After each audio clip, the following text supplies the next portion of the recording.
ওসমান গনি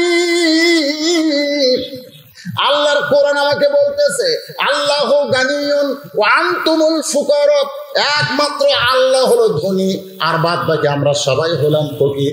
কিন্তু ওই পাথরে লেখা আছে ওসমান গনি, ওসমান হলো ধনী। ওসমান ধনী কেমনে হলো? ওসমান ধনী হওয়ার পিছনে কারণ হলো একদিন এক গরিব সাহাবী আল্লাহর নবীর কাছে বলতেছে ইয়া রাসূলুল্লাহ, হুজুর আল্লাহর রাস্তায় আমাকে কিছু দান করেন। সঙ্গে সঙ্গে নবী আমার এভাবে জুব্বা তুললেন। সাহাবী তাকায় দেখে নবী ক্ষুধার জ্বালায় পেটে পাথর বাঁধে বসে আছে। গরিব বলতেছে হুজুর আমি ক্ষুধার তো অভাবী, কিন্তু আপনার মতো এত অভাবী না। এই বলে গরিব যখন যাবার চায় আল্লাহ রাসূল ডাক দিলেন আলী। সঙ্গে সঙ্গে হযরত আলী কয় লাব্বাইক ইয়া রাসূলুল্লাহ, আলী রে আমার কাছে একটা গরিব সাহাবী সাহায্য চায়। আলী বলতেছে হুজুর 3 দিন হলে আমার পেটে কোনো খাবার নাই। আল্লাহ নবী বলে আলী রে তোরে দিবার বলতেছি রে, তুই একটা চিঠি লেখ ওসমানের কাছে। চিঠির মধ্যে 2000 টাকার অঙ্ক বসে দিয়ে ওই চিঠির নিচে আমি নবীর নামটা লিখে দে। 2000 টাকার অঙ্ক বসে ওই গরিব সাহাবীর হাতে হযরত আলী চিঠি দিছে। চিঠির নিচে আল্লাহর নবীর নামটা লেখা আছে। গরিব সাহাবী ওসমান গনির দরবারে গিয়ে ওই চিঠি দিবে, কিন্তু চিঠি দেওয়ার আগে দেখতে পাই ওসমান গনি ক্যাশিয়ারের সাথে 4 আনা দিয়ে ঝগড়া করতেছে। কোন পয়ান এই বেটা 4 আনার হিসাব দে, 4 আনার হিসাব দে। গরিব সাহাবী চিন্তা করে চিঠির মধ্যে 2000 টাকার অঙ্ক লেখা আছে আর বেটা 4 আনার জন্য ক্যাশিয়ারকে ছাড়তেছে না। এই কৃপণ কোনোদিন আমার টাকা দান করবে না।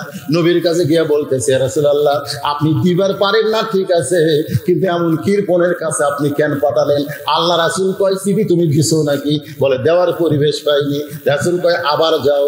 নবীর কথা মতো গরিব সাহাবী আবার গিয়ে দেখে ক্যাশিয়ারের কপাল ঘেমে ঘাম টস টস করে পড়তেছে। আর ওসমান গনি কিছুক্ষণ পরে বলতেছে এই বেটা 4 আনার হিসাব না দিলে তোর কিন্তু ছুটি নাই। গরিব সাহাবী চিন্তা করে ঘন্টার পর ঘন্টা হয়ে গেল, তারপরেও যে বেটা 4 আনার জন্য ক্যাশিয়ারকে ছাড়ে না, এই বেটা কোনোদিন 2000 টাকা দান করবে না। আমি নবীর কাছে গেলে নবী আবার হয়তো আমাকে পাঠাবে। না খায়া বসে থাকা যায়, কিন্তু না খায়া ঘোরা যায়। আপনারা কোন তো না খায়া ঘোরা যায়? আমার এলাকার গ্রামে ফকির দেখি এক বাড়ি ভিক্ষা করে মাঝখানে 2 বাড়ি বাদ দিয়ে আরেক বাড়ির দরজা ভিক্ষা নেয়। আমি ফকিরে বললাম কে ভাই এই যে মাঝখানে 2 বাড়ির দরজা বাদ দিলি কে? আমার তাই হুজুর আপনি ভিক্ষা করেন। আমি বললাম ভিক্ষা করা লাগবে কেন, তুই 2 দরজা বাদ দিলি কেন, খালি সেটা মাফ কর। তাই হুজুর এই 2 দরজা বাদ দেওয়ার কারণ হলো এই 2 দরজা কমপক্ষে 10 দিন ভিক্ষা চাইছি, প্রত্যেক দিন বাড়ির মধ্যে থেকে বলছে মাফ করো। তো যেই শালারা ফকিরের কাছে মাপ চায় এদের চাইতে বড় ফকির কেউ নাই। আমি ওই 2 বাড়ি তালাক দিছি হুজুর, কারণ আমার সময়ের দাম আছে। ওই 2 বাড়ি আমি কি দিছি? তালাক তালাক তালাক তালাক।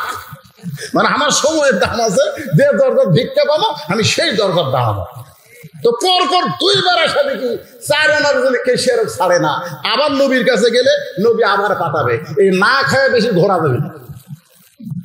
চিঠি পকেটত করে নিয়ে গরিব সাহাবী যখন চলে যায়, এমন সময় তাকায় দেখে রাস্তার মাথায় হযরত আলী দাঁড়ায় আছে। আলী বলতে যে ভাইজান চিঠি যে লেখা দিলাম তার জন্য কিছু হাদিয়া নাই। হাদিয়া কিন্তু নেওয়া জায়েজ আছে। তোকে যে আমি 2000 টাকার চিঠি লেখা দিলাম, আমার হাসান হোসেন না খাই আছে রে, আমিও না খাই আছি, তুই 2 টাকা আমাকে হাদিয়া দে। চিঠি লেখার একটা হাদিয়া নাই মুহুরিত। গরিব কই হাদিয়া, এই যে চিঠি লেন।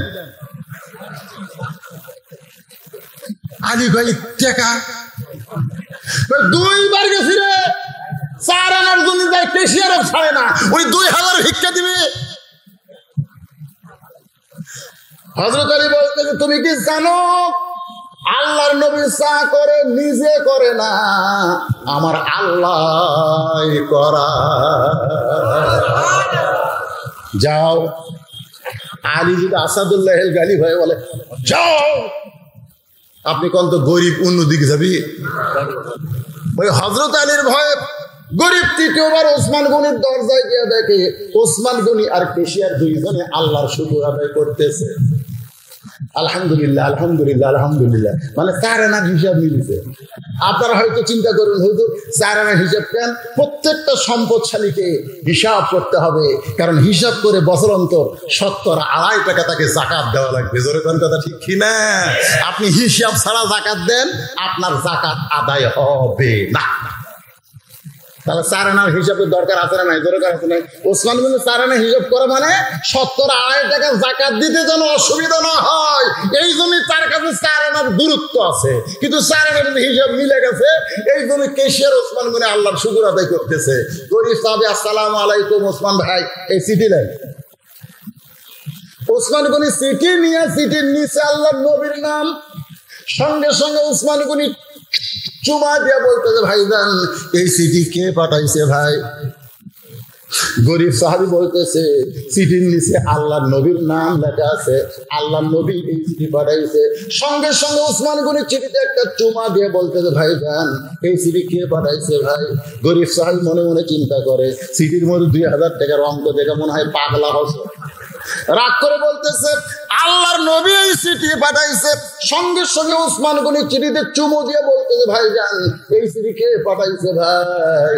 গরিব রাগ করে বলতেছে, পরপর 2বার বললাম, 3য়বার বলতেছি আল্লাহর নবী এই চিঠি পাঠাইছে। সঙ্গে সঙ্গে ওসমান গনি চিঠিতে একটা চুমা দিয়ে বলতেছে, ভাইজান এই চিঠি কে পাঠাইছে ভাই? গরিব রাগ করে বলতে, তোর টাকার দরকার নাই।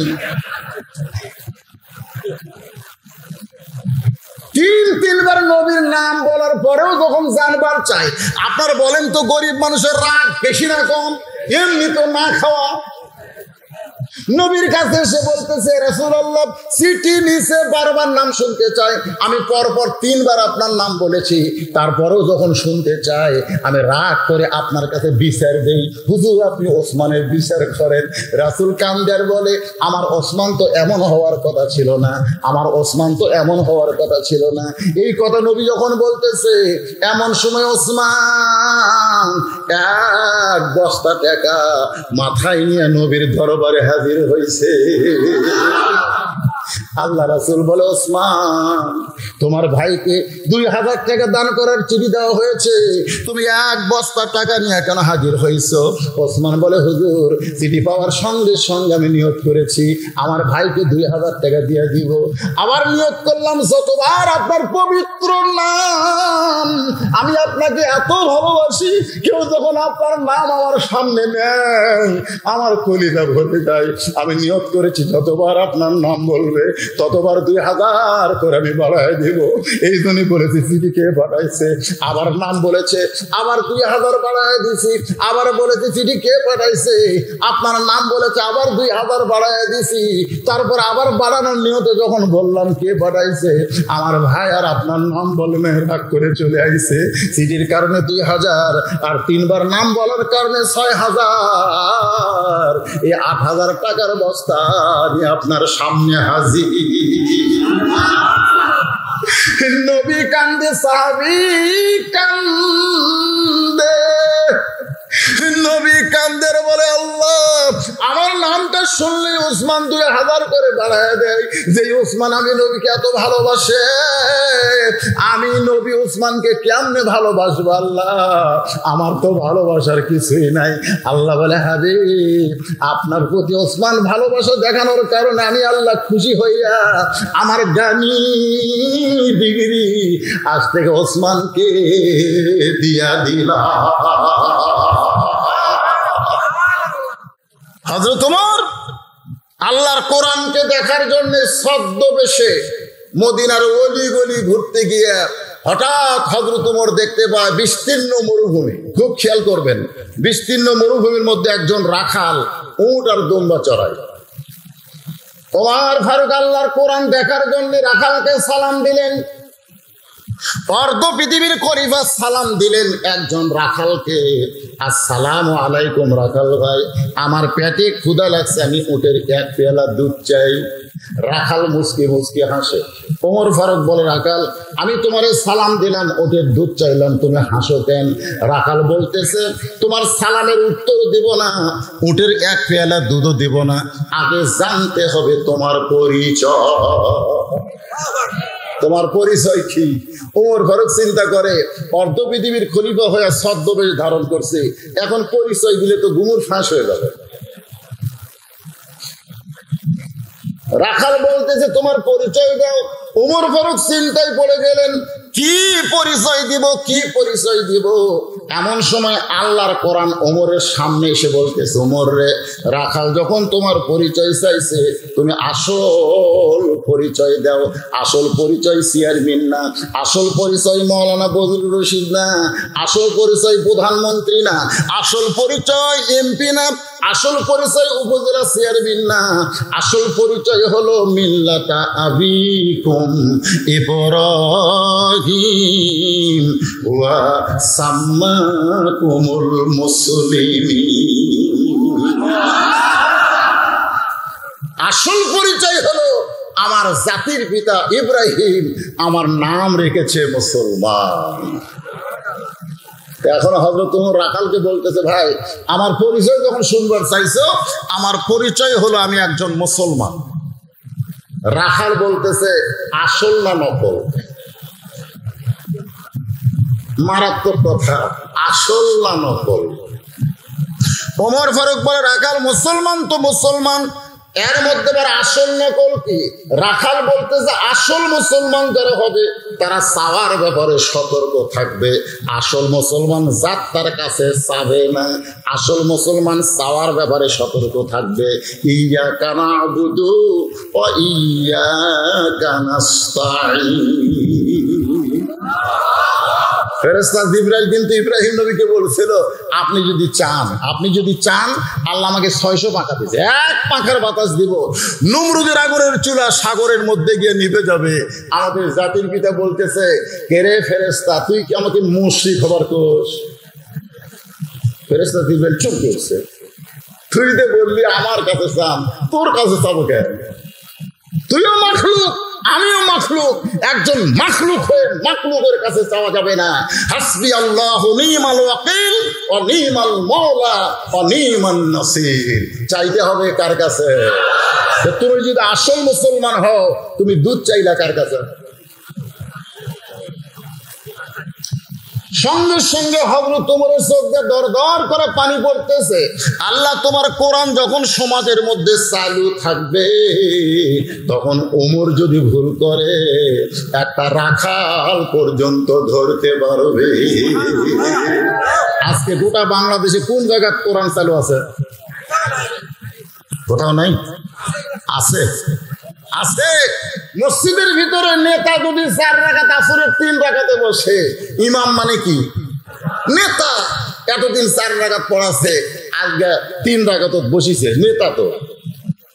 সাধারণ অটো ভ্যান চলায় 3 নম্বর কাতার থেকে হয় আল্লাহু আকবার।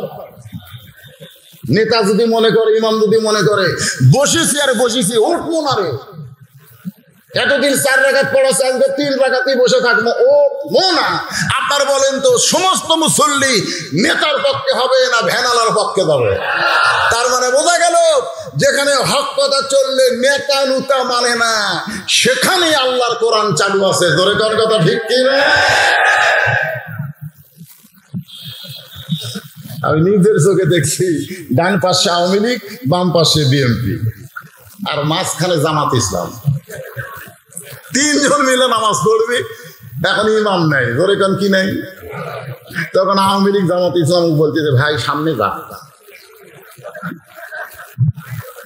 জামাতে ইসলাম মুসকে মুসকে হাসির কয়, তুমি হলে স্বাধীনতার স্থপতি, মানে আওয়ামী লীগ স্বাধীনতার স্থপতি, আর বিএনপি তুমি হলে স্বাধীনতার ঘোষক, আর আমি হলাম রাজাকার। তাহলে তোমরা 2 জন পিছনে থাকবা আর আমি সামনে পাবো। তখন আওয়ামী লীগ বেকায়দা, ধরে কোন কি কায়দা?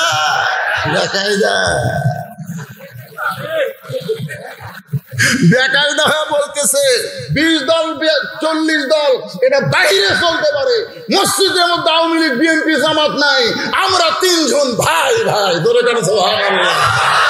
কোন জায়গায় আল্লাহর আইন না চললো, আজও মসজিদে আল্লাহর আইন চলতেছে। কারণ মসজিদ মানুষ কাক দিছে, ধরে কেন কাক দিছে? আল্লাহ দিছে। এই দেখতেছেন না হুজুর, এটা আমার, ওই সাইডে আমার ভাইয়ের, ওই সাইডে আমার চাচার, আর এই এলাকার মধ্যে আমার বাপের, অন্য কারো পা দেওয়ার জায়গা নেই। সবই যদি তোমাকে হয় আল্লাহর কোনটা, বলে আল্লাহটা দেখতে গেলে 2 মিনিট হাঁটা লাগবে। 2 মিনিট হাঁটে যায় মসজিদের কাছে দাঁড়ায় বলতেছে এখানে আল্লাহর কিছু ছিল না, আমার চাচা এই 10 শতক আল্লাহ দান করছে। দেখছেন, মসজিদের কাছে গিয়েও বলতেছে এখানে আল্লাহর কিছু ছিল না, এই 10 শতক আমার চাচা আল্লাহ দান করছে, আর আমরা গ্রামের লোক টাকা পয়সা দিয়ে আল্লাহ ঘর বানিয়ে দিচ্ছে। হুজুর এটাই আল্লাহ। তখন ফেরেশতাকে আল্লাহ এটা কোন দেশ, যে দেশে তোমার কিছুই নাই, ওর চাচা দান করলে তুমি পাও, আর ওরা টাকা পয়সা দিয়ে ঘর বানা দেয়, এই দেশের নাম কি? আল্লাহ বলতেছে ওই দেশ হলো ফেরাউনি বাংলাদেশ। জোরে বলেন কি দেশ? এ কথা কোন কি দেশ? সব নিজের নামে করে নিছে, আল্লাহ খালি মসজিদ দিয়ে থসে। এই জন্য এখনো আল্লাহর ঘরের মধ্যে আল্লাহর আইনই চলতেছে। ধরে কোন কথা ঠিক কি না? মেম্বারে বসে গরিবের বেটা ইমাম খুতবা দিচ্ছে, ইতিমধ্যে এমপি গেছে। ধরে কোন কে গেছে? এ কথা কয় না কেন? কে গেছে? এমপি গেছে। কোন মুসল্লিকে বলবে যে ইমাম সাহেব মেম্বার চেয়ার থেকে ওঠেন তো, এমপি বসবে, এ কথা কে বলবে? সবাই বলবে এমপি কে বসেন, স্যার আপনি বসেন।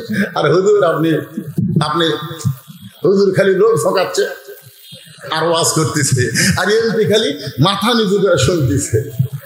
ফেরেশতাকে আল্লাহ এখানে এমপি মুসল্লি হলো, আর গরিবের ফেতরা খাওয়া বেটা নেতা হয়ে ওয়াজ করতেছে। আল্লাহ কয় ওই ঘর আমার রে।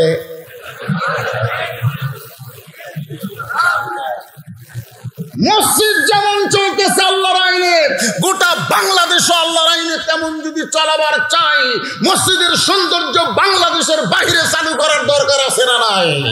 চালু করতে গেলে আইয়ুকুম আহসানু আমালা, এই সুন্দর আমলের তাফসীর শোনা লাগবে। এই মাঝে মাঝে 2-1টা ওঠে কেন? ওঠে কেন? চেয়ারম্যান সাহেব বললো যে কোন যুবক যেন ওঠে না। শোনেন, এই সমস্ত যুবক যারা এই তাফসীর শোনার সময় উঠতেছে, এদেরকে হারবাল খাওয়া ছাড়া বউ বলা পারবে।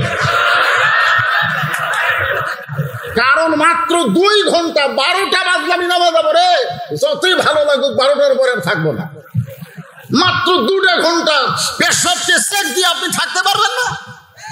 যদি পেশাব লাগে, আল্লাহ কোরআনকে লক্ষ্য করে বলেছে অনুনাজ্জিলু মিনাল কোরআনি মা হুয়া শিফা ওয়া রাহমাতুল লিল মুমিনিন। আমি আল্লাহ এই কোরআনকে মুমিনদের যাবত রোগের ঔষধ হিসাবে নাজিল করেছি। কোরআনের মহব্বতে বসে থাকো, পেশাব লাগলেও যদি না ওঠো, বহুমূত্র আল্লাহ তোমার ভালো করে দিবে, পেশাব জাতীয় সমস্ত ব্যারাম থেকে আল্লাহ তোমাকে মুক্ত করে দিবে, এই কোরআনের উসিলায়। জোরে কোন ঠিক কি? হ্যাঁ, আসরের পর থেকে আছেন মাশাআল্লাহ। আল্লাহ আর কে উঠবেন? হযরত ওমরের চোখ দিয়ে দরদর করে পানি পড়তেছে। পানি পড়ার কারণ হলো কোরআনের সমাজ যখন চালু থাকবে, একটা ওমর যদি ভুল করে রাখাল পর্যন্ত তার ভুল ধরবার। ওমর ফারুক বলতেছে রাখাল ভাই আসলে চাওয়ার ব্যাপারে আমার ভুল হয়ে গেছে। রাখাল বলতেছে ভুলটা যখন স্বীকার করলে তাহলে তোমার তওবা করার সুযোগ আছে, কারণ ভুল স্বীকার করেছে আদমকে আল্লাহ তওবা করার সুযোগ দিয়েছে, কিন্তু ইবলিস ভুল স্বীকার করে নাই, যার কারণে ওর তওবা করারও কোনো সুযোগ নেই। ধরে কোন ঠিক কিনা? একবার মুসা নবী যাচ্ছিল তুর পর্বতে, যাওয়ার সময় শয়তানের সাথে দেখা হইল। কার সাথে? শয়তানের সাথে। শয়তান মুসা নবী বলতেছে আপনি তো আল্লাহর কাছে যাচ্ছেন, আমি একটু তওবা করে ভালো হওয়ার চাই, আপনি একটু আল্লাহকে বলবেন তো আল্লাহকে আমার তওবা কবুল করবে? তো মুসা নবী তুর পর্বতে গিয়ে আল্লাহর সাথে গল্প করে যখন ফিরে আসতেছে, তখন আল্লাহ কয় কেড়ে মুসা, শয়তান যে কি কইছে? মুসা বলতেছে আল্লাহ আমার মনেই নেই। আল্লাহ বলতেছে দুনিয়ার সবাই সবাইকে ভুলতে পারে, কিন্তু আমি আল্লাহ কোনোদিন কাউকে ভুলি না। তো মুসা বলতেছে আল্লাহ শয়তান তওবা করে ভালো হওয়ার চায়। তা আল্লাহ বলতেছে ঠিক আছে, ভালো যদি হবার চাই তাহলে তওবা করার সুযোগ দিলাম। তো মুসা বলতেছে আল্লাহ তাহলে শয়তান কি বলবে? আস্তাগফিরুল্লাহ। আল্লাহ বলতেছে আস্তাগফিরুল্লাহ না, ওই যে আরাফার ময়দানে মসজিদ নামিরার কাছে আদমের কবর আছে, ওই কবরত খালি একটা সেজদা করলি তোকে মাফ করে দেবো। তো মুসা আলাইহিস সালাম আসার সময় শয়তানের সাথে দেখা, শয়তান বলতেছে খবর কি? বলে আল্লাহ তো মাফ করবে রে, খালি ওই আদমের কবর একটা সেজদা কর। শয়তান বলতেছে জেতা থাকতে করবি, মরার পরে কর্মই।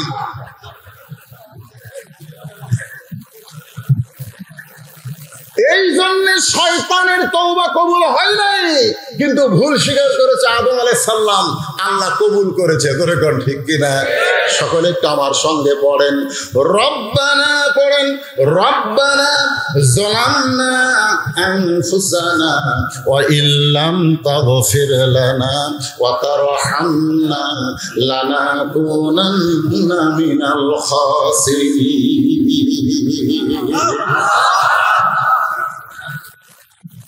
তো ওমর ফারুক বলতেছে ঠিক আছে ভাই, আমি তওবা করতেছি। রাখাল বলে তুমি মূর্খ মানুষ, তুমি তওবা কেমনে করবা? বরং আমি তওবা করাই, তুমি আমার সঙ্গে তওবা পড়ো। ওমর ফারুক বলতেছে রাখাল আমার মতো মূর্খামির কি দেখে? রাখাল বলতেছে যে চাওয়ার ব্যাপারে সতর্ক হয় না, সে হলো দুনিয়ার সবচাইতে বড় মূর্খ। যারা আল্লাহ বাদ দিয়ে মাজারে যায়, আল্লাহ বাদ দিয়ে পীরের কাছে চায়, এরা কোনোদিন শিক্ষিত হতে পারে না, এরা হলো মূর্খের জাত। জোরে কোন কথা দেখতে? বরং আমি তওবা পড়াই, তুমি আমার সঙ্গে তওবা পড়ো। ওমর ফারুক বললেন ঠিক আছে, আমাকে তওবা পড়ায় দাও। রাখাল এবার হযরত ওমরকে তওবা পড়াচ্ছেন। আস্তাগফিরুল্লাহ পড়েন, আস্তাগফিরুল্লাহ রাব্বি মিন কুল্লি জামবিন ওয়া তুবু ইলাইহি লা হাওলা ওয়ালা কুওয়াতা ইল্লা বিল্লাহিল আলিয়্যিল আযীম। ওমর ফারুক বলে রাখাল ভাই, আল্লাহর রাস্তে ওদের এক পেয়ালা দুধ দাও, যেই দুধটা পান করে আমি ক্ষুধা তৃষ্ণা নিবারণ করতে চাই। আগে বলেছিল রাখাল ভাই উটের এক পেয়ালা দুধ দাও, আর তওবা করার পরে বলতেছে আল্লাহর রাস্তে। কার রাস্তে? আল্লাহর রাস্তে উটের এক পেয়ালা দুধ দাও। রাখাল মুচকি মুচকি হাসে। ওমর ফারুক বলে হাসো কেন? বলে হাসার কারণ হলো তওবা করার পরে তুমি আবার মুনাফিক হয়ে গেলে। বলে না গরিবের বন্ধু, সমাজ সেবক, জনদরদি, একটা বার খালি আমাকে ভোট দিয়ে দেখেন, আমি বাড়ি থাকবো না, জনগণের দুয়ারে দুয়ারে ঘুরবো। করে কোন কথা ঠিক কিনা? জনগণ বিশ্বাস করে ভোট দিছে ভাই। দুয়ারে দুয়ারে ঘোরা তো দূরের কথা, এখন নেতাই বাড়ির নাই। নেতা এখন গ্রামের বাড়ি ছাড়া শহরের বাসার থাকে। একদিন কষ্ট করে নেতার বাসাত গেছে, চামচার অত্যাচারে নেতার কাছেই যাওয়া যায় না। 5 বছর পরে পরে এরকম কিছু লোক তওবা করে, যখন করে কি করে না। রাখাল বলতেছে তওবা করার পরে তুমি আবার মুনাফিকি করলা। ওমর ফারুকের চেহারা রক্তের মতো লাল হয়ে গেছে, কারণ কাফেরের চাইতে মুনাফিকের আসন উপরে না নিচে। কারণ কাফের থাকবে জাহান্নামের উপরে, আর মুনাফিক থাকবে জাহান্নামের নিচে। ওই কাফের পেশাব পায়খানা করবে, নিচে থেকে মুনাফিক কাফের পেশাব পায়খানা খাবে। সাহাবীরা বললেন ইয়া রাসূলুল্লাহ, এই জঘন্য মুনাফিকের আবাদ কোন জায়গায় হবে? আল্লাহ রাসূল বললেন ইহুদির মধ্যে মুনাফিক নাই, খ্রিস্টানের মধ্যে মুনাফিক নাই, হিন্দুর মধ্যে কোনো মুনাফিক নাই। মুনাফিকের আবাদ হবে মুসলমানের ভিতরে। মুনাফিকের আবাদ কার মধ্যে হবে? বর্তমানে গোটা বিশ্বের ভিতরে সবচেয়ে বেশি মুনাফিক কোন দেশে? আরো জোরে বলেন কোন দেশে? যখন তারেক জিয়া বগুড়াতে আসতো আমি দেখছি তো, তারেক জিয়া যেখানে আমরা আছি সেখানে তারেক জিয়ার কলজা ফুলে উঠতো। হঠাৎ ফখরুদ্দিন সরকার সময় তারেক জিয়া জেলখানা তুললো না, জোরেখান তুললো না, তখন কিন্তু এক চামচাও মিছিল করেনি। তারেক জিয়া জেলখানায়, আমরা এখন। তার মানে কি বোঝা গেল? নেতা যখন কাছে থাকে নেতার মিছিল করে, নেতা যখন বিপদে পড়ে কোনো মিছিল নাই। এরাই হলো মুনাফিক। ধরে কোন কথা ঠিক কি না? এরাই হলো মুনাফিক। লিমা তাকুলু মা লা তাফালুন, এই মুখের সাথে মনের মিল নেই। ওমর ফারুক বললেন রাখাল আমার মধ্যে মুনাফিকের কি দেখলে? রাখাল বলতেছে তোমার মুখ আর অন্তরের মিল নেই। তুমি চিন্তা করে বলো তো, আমি যদি উটের মালিক হতাম তাহলে তুমি আমাকে রাখাল বলতা? আর যখন আমাকে রাখাল বলেছ তখন তোমার মন বলতেছে আমি উটের মালিক না। আর মালিক বাদ দিয়ে রাখালের কাছে আল্লাহর হস্তে চাইলেও রাখাল দিবার পারবে না। এটা আমার জীবনে বাস্তব। আপনার এক মাহফিলে কেবল টেস্ট থেকে নামছি, ইতিমধ্যে এক লোক দৌড়ে এসে হাতের মধ্যে 200 টাকা দিচ্ছে, দিয়ে কয় হুজুর দোয়া করেন। আমি বললাম কি দোয়া ভাই? বলে আমার বইয়ের পেটে বাচ্চা এসে আল্লাহ যেন একটা পুত্র দেয়। তখন আমার পকেট থেকে টাকা বের করে অফ দিয়ে দিলেন। তখন বলে হুজুর আমি তো টাকা চাইনি, দোয়া চাইছি। আমি বললাম পাগলা, তুইও দাম দেয়। আমি 3টা মেয়ের বাপ, আমার দোয়া যদি কবুল হতো তাহলে আল্লাহ আমাকে একটা পুত্র দিত।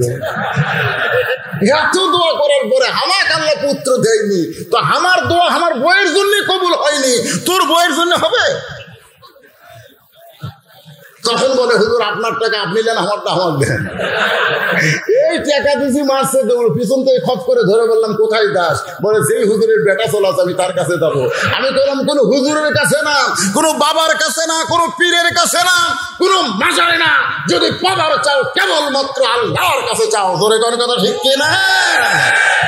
আইয়ুকুম আহসানু আমালা, সবচাইতে সুন্দর আমল যত বিপদ আপদ মুসিবত হোক চাবুকের কাছে।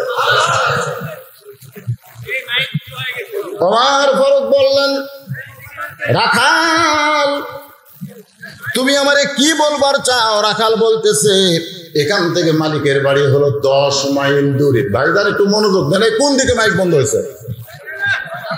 ওদিকে শোনা যাচ্ছে না? শোনা যাচ্ছে না? তাহলে বন্ধ হলো কেমনে? একটু মনোযোগ দিয়ে কথাগুলো শুনবেন। বর্তমান বাংলাদেশের প্রেক্ষাপটে কোন দিকে তাকায়? এই কালো বক্তার দিকে তাকাও, আল্লাহ সগীরা গুনাহ মাফ করে দিবে। আমার ভাই বলতেছে যে যখন ইউটিউবে দেখি বয়স বেশি মনে হয়, এখন দেখি চ্যাংড়া দেখা যায়। একটা চ্যাংড়া বক্তার দেখেন, কি মনে করতেছেন? বুড়ে মুখের দিকে তাকায় থাকেন, কথাগুলো গিলেন। রাখাল বলতেছে এখান থেকে মালিকের বাড়ি হলো 10 মাইল দূরে। তুমি যদি আল্লাহর রাস্তে উঠে এক পেয়ালা দুধ চাও তো মালিকের বাড়ি চাও। মালিকের বাড়ি যা বলো মালিক তোমার রাখাল উঠ আর দুম্বা চড়ায়, তুমি হুকুম দিলে রাখাল আল্লাহর রাস্তে উঠে এক পেয়ালা দুধ দিবে। ওমর ফারুক বলে রাখাল ভাই অত দূর মালিকের বাড়ি যাওয়ার দরকার আমার নাই, বরং তোমাকে 2টা টাকা দিলাম, এই 2টা টাকার বিনিময়ে তুমি উঠে এক পেয়ালা দুধ দাও। রাখাল বলতেছে পথিক তুমি হযরত উমরকে চিনো? সুবহানাল্লাহ। রাখাল হযরত উমরকে বলতেছে পথিক যে রাস্তা দিয়ে যাওয়া আসা করে তার নাম কি? পথিক। পথিক পথিক তুমি কি হযরত উমরকে চিনো? উমরের গুপ্ত বাহিনী যদি দূর থেকে দেখতে পাই তুমি আমারে 2 টাকা ঘুষ দিছ, আর মালিক ছাড়া আমি তোমাকে উঠে এক পেয়ালা দুধ দিলাম, তাহলে তোমাকেও ধরবে আমাকেও ধরবে। এই বয়সে কি তুমি ধরা পড়বার চাও? ওমর ফারুক বলে রাখাল ভাই তাহলে চলো পাহাড়ের গুহার মধ্যে যাই, ওই গুহার মধ্যে গিয়ে গোপনে তোমাকে 2 টাকা দিব, আর গোপনে তুমি ওটের এক পেয়ালা দুধ দিবে। তাহলে উমরের গুপ্ত বাহিনীও দেখতে পাবে না, তোমার মালিকও জানতে পারবে না। রাখাল চিল্লায় বলে ভণ্ড তুমি, ভণ্ড তুমি, ভণ্ড। উমর ফারুক বলে রাখাল আমার মধ্যে ভণ্ডামির কি দেখলাম? রাখাল চিল্লায় বলে পথিক পাহাড়ের গুহার মধ্যে যাওয়া নেওয়া করলে উমরের গুপ্ত বাহিনী দেখতে পাবে না, আমার মালিক জানতে পারবে না, কিন্তু আমার আল্লাহ সব দেখতে পায়। সঙ্গে সঙ্গে হবে তোমার মারছে দৌড়। এক দৌড়ে পাহাড়ের পাদদেশে 2 রাকাত নামাজ পড়ে শুকরিয়া তার আল্লাহকে বলতেছে আল্লাহ তোমার কোরআন এত সুন্দর, তোমার কোরআন এত সুন্দর, তোমার কোরআনের পরিবেশ যখন সমাজে চালু হবে কেউ না দেখলেও আল্লাহ দেখতেছে, এই বিশ্বাস মানুষের কলিজার মধ্যে থাকবে। ধরে কোন কথা ঠিক কিনা? বর্তমানে আমাদের বাংলাদেশে কেউ না দেখলেও আল্লাহ দেখতেছে, এই বিশ্বাস আছে? আছে? একেবারে 5 তলা উপরে, 5 তলা তুলতে বুঝলেন 1.5 লাখ টাকার খাট আর 12,000 টাকার কম্বল মাঘ মাসে ওরে তামানে দিয়ে কয় আমার বাড়ি আমার ঘর আমাক নামাই কে, আমার বাড়ি আমার ঘর আমাক নামাই কে, এই কইয়া একেবারে কম্বল মুড়ি দিয়ে ঘুমাইছে 9টার সময়। যেরকম কয়টার সময়? রাত 3টার সময় একটা ভূমিকম্প হচ্ছে, খালি সামান্য একটা ভূমিকম্প হচ্ছে, ওই এত ফোর্সে নামছে যে কম্বলের মধ্যে লুঙ্গি খুলে আছে, এই লুঙ্গিটা পর্যন্ত পরার সময় পাই নাই। তাহলে 9টার সময় যে ব্যক্তি বললো আমাকে নামাইতে, রাত 3টার সময় আল্লাহ তাআলা তারে ন্যাংটা করে নামাই দিছে। জোরে কোন কথা ঠিক কিনা? এই সিয়ারে বসে যদি আমি বলি এই সিয়ার থেকে আমাকে নামাইকে, আল্লাহ কাই নামাইকে খালি 12টা বাজে। কি মনে করছেন একটা সময় আছে না? কথা কোন সময় আছে না? নাই। আল্লাহ বলতেছেন তুইজ্জু মান তাশা ওয়া তুযিল্লু মান তাশা বিয়াদিকাল খায়র ইন্নাকা আলা কুল্লি শাইইন কদির। তোমাকে আমি সম্মান দিয়ে চেয়ারম্যান বানাইছি, যদি তুমি আমার আমানতের খেয়ানত করো তোমাকে অপমান করে লাঞ্ছিত করে ন্যাংটা করে আবার নামায় দিব। জোরে কোন কথা ঠিক কিনা? আপনারা কি মনে করেন আল্লাহর ক্ষমতা নাই? 9টার সময় কয় আমাক নামাইকে, আল্লাহ কয় নাম গুনে ন্যাংটা হয়ে নামবি।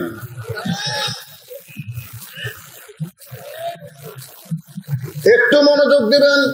ওমর ফারুক কানতেছে আর বলতেছে আল্লাহ তোমার কোরআন এত সুন্দর, আমি এতক্ষণ রাখালকে দেখি নাই, রাখালের ভিতরে তোমার বাস্তব কোরআন দেখতে পাই। জোরে কান সুবহানাল্লাহ। এই কাগজের কোরআন দেখলে হবে না, প্রত্যেকটা মুসলমানকে কোরআন হওয়া লাগবে। জোরে কান ঠিক কিনা?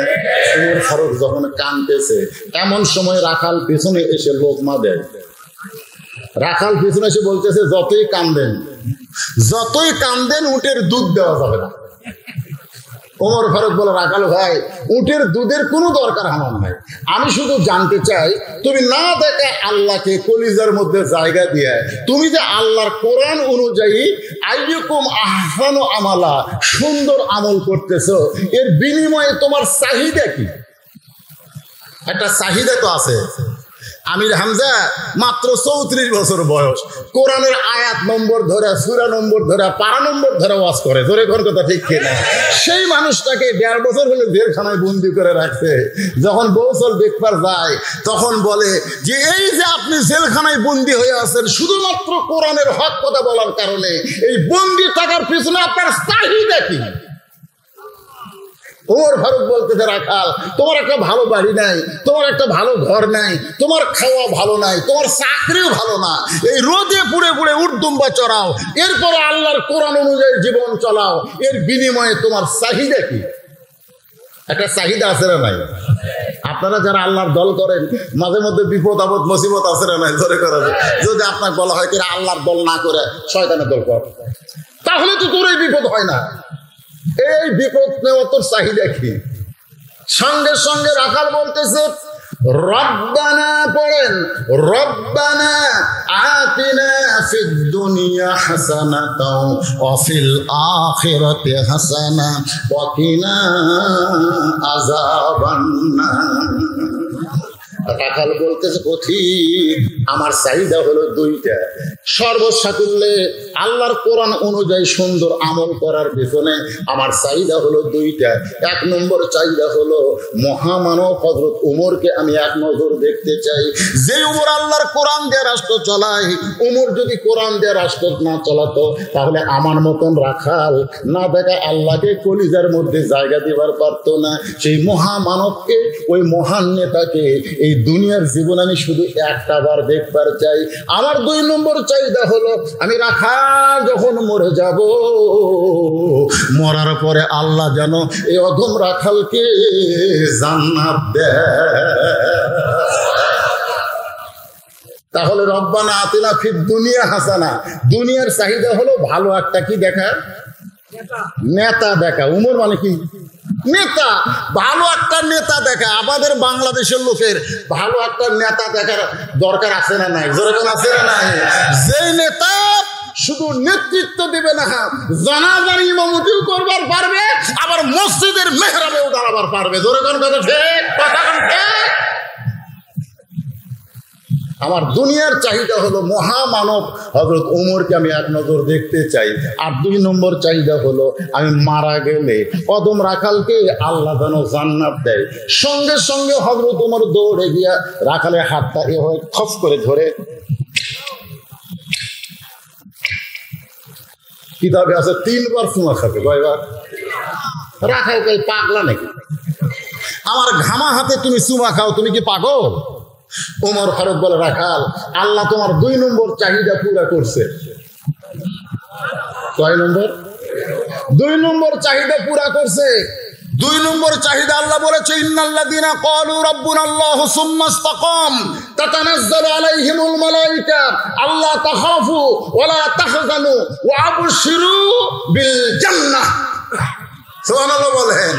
আল্লাহ তোমার 2 নম্বর চাহিদা পুরা করছে, মরার সঙ্গে সঙ্গে আল্লাহ তোমাকে জান্নাত দিয়ে দেবে। এক জান্নাত না রে, 8টা জান্নাত দিবি, তুমি খুশি মতো যেটা খুশি সেটা ঢুকবে।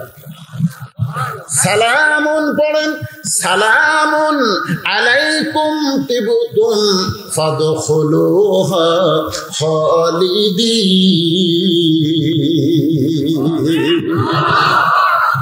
রাখাল মুসকি মুসকি হাসে। ওমর ফারুক বলে, রাখাল হাসো কেন? বলে, হাসার কারণ হলো মরার পরে জান্নাত পাবো, এই বাকি কথা ভালোই কও। মরার পর আমি 8টা জান্নাত পাবো, এই ভালো কথা বলতেছো, বাকি কথা বলতেছো, কিন্তু নগদ হযরত ওমরকে দেখতে পাবো, এই কথা বলতে তোমার কোন জায়গাত বাজে? একটা হলো বাকি, একটা হলো নগদ। মরে গেলে জান্নাত পাওয়া, এটা কি নগদ না বাকি? আর হযরত ওমরকে দেখা, এটা হলো নগদ। তুমি নগদের কথা বলবার পারো না, তুমি বাকির কথা বলতেছো। টাকা দিল 10, বেচতো 5, টাকা দিল 20, বেচতো দিয়ে 20। আমরা বক্তারা যত ওয়াজ করি সব কি নগদ না বাকি? সব বাকি। নগদ কিনে সব বাকি। রাখাল বলতেছে, মরে গেলে জান্নাত পাবো, ভালোই কও, কিন্তু হযরত ওমরকে এক নজর দেখতে পাবো, সেই কথা বলতে তোমার কোন জায়গাত বাজে? ওমর ফারুক চোখের পানি বের করে মনে মনে চিন্তা করে, আমি যে ওমর, এই কথা রাখালকে কেমনে বলবো?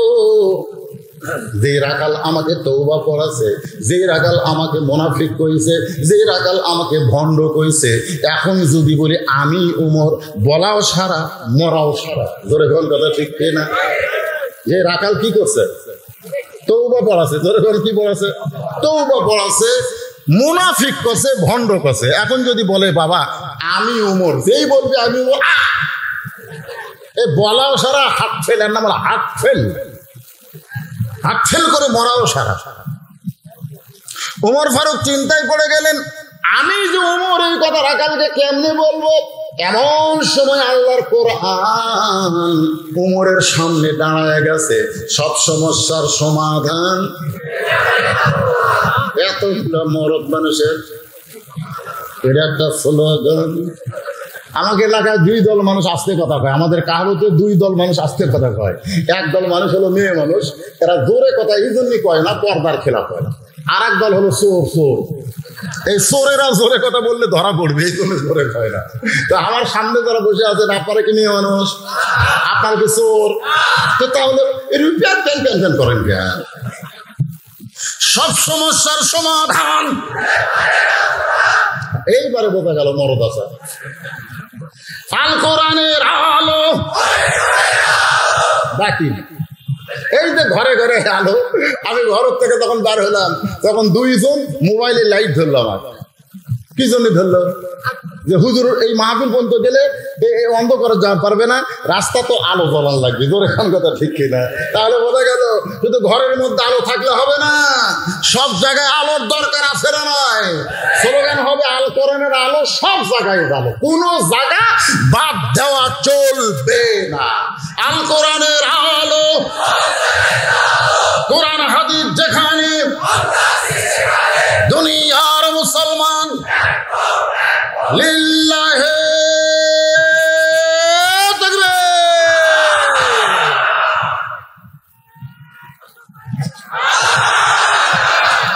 আমার ঘড়ি দেখেন, আমার ঘড়ি কিন্তু 11:15 বাজে গেছে, আর আপনাকে চেহারা দেখে মনে হচ্ছে কেবল এসব নামাজ হলো। দেখছেন দেখছেন একটা স্লোগান, আল্লাহর কোরআনের স্লোগান দিলে একটা দুর্বল মানুষও সবল হয়ে যায়।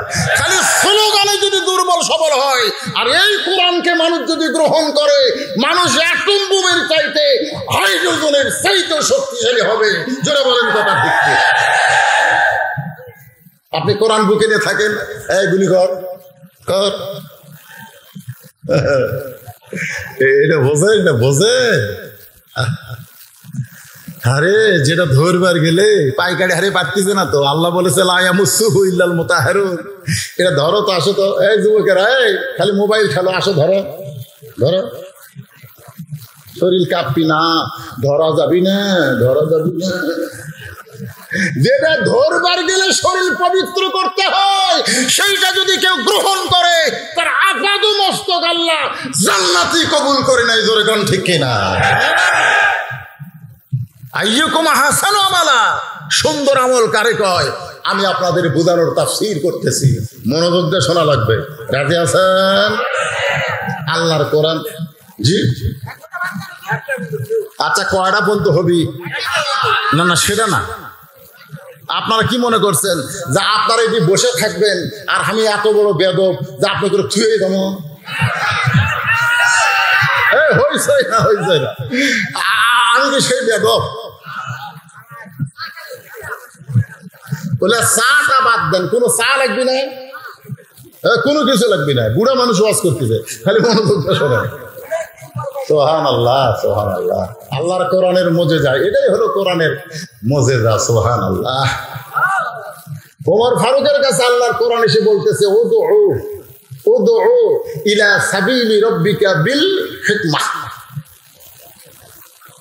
বাংলা অর্থ কি?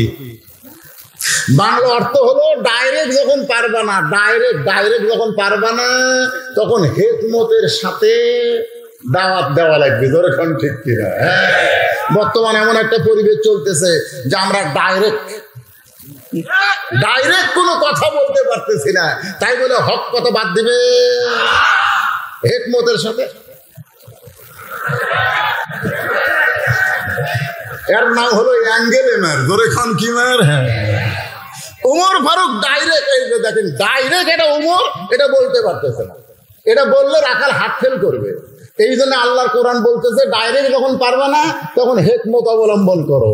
মাউইযাতুল লিল হাসানা। হযরত ওমর বলতেছেন, রাখাল তুমি সত্যিই যদি হযরত ওমরকে দেখতে চাও তাহলে তোমাকে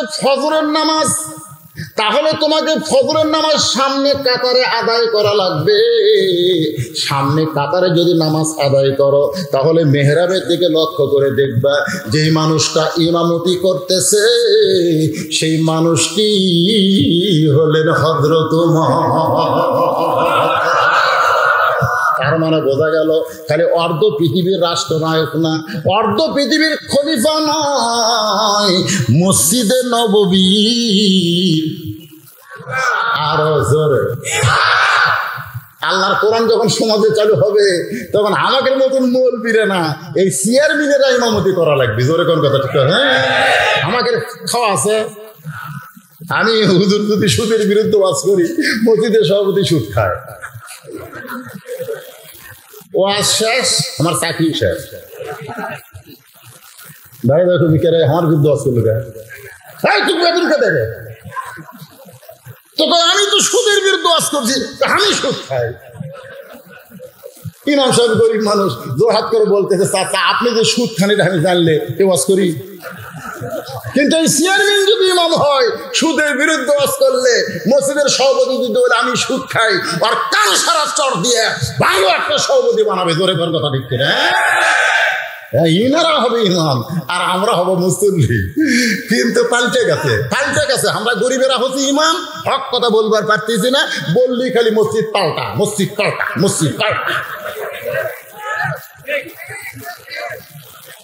ফজরের নামাজ সামনে কাতারে আদায় করবা, মেহরাবের দিকে লক্ষ্য করে দেখবা যেই মানুষটা ইমামতি করতেছে ওই মানুষটি হলেন হযরত ওমর। রাখাল ছোট বাচ্চার মতন কান্দে। ওমর ফারুক বলে, রাখাল কান্দো কেন?